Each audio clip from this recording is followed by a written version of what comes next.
Crypto, les infos crypto pour ceux qu'on parle temps. Encore une journée chum les gars. Aujourd'hui, on est à moins 1,4% du côté de BTC, 46 400 $. C'est assez rouge ce matin, même si on a des petites perfs, notamment du côté de DOT qui pousse 4%, Avax qui perd encore 5%, mais surtout les grosses perfs du jour, c'est Atom qui pousse 13%, Link 8%, Algo, allez, on va le citer, 5,5%, mais ceux à qui je pense évidemment, c'est NIR qui pousse quasiment 20% ce matin, et je vais aller un peu plus bas puisqu'il y a FTM qui continue de pousser assez fort, 18,6%. Quand on va en daily sur le BTC, on est une nouvelle fois en bas de ce range. On est vraiment happé par ce range, hein. Finalement, la divergence 4 heures nous a emmené à 48 000 $, mais ça a été fortement défendu par les bears.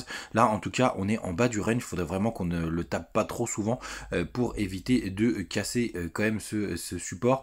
Donc attention les gars, on reste quand même sur des zones qui me semblent intéressantes, mais vraiment on est en train de marteler cette zone. Quand on passe en 4 heures, c'est à peu près la même histoire. On a un petit drapeau qui commence à se former pour le coup, donc on va voir si ça va continuer à descendre, mais en tout cas c'est vrai que c'est assez indécis.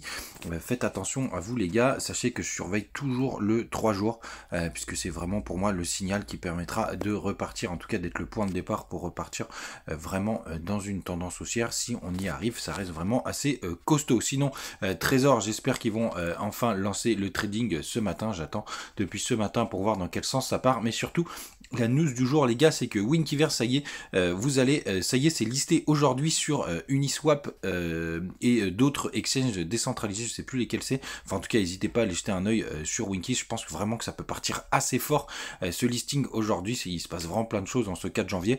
Je pense vraiment que ça peut partir très très fort. On va voir.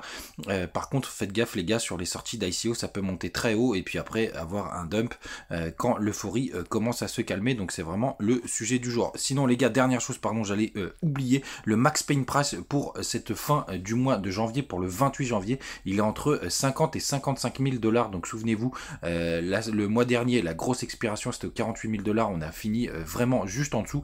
Là c'est entre 50 et 55, donc ça pourrait nous amener le BTC dans cette zone là, ce qui l'emmènerait en haut du range si on est vraiment sur le bas du max pain price à 50 000 $.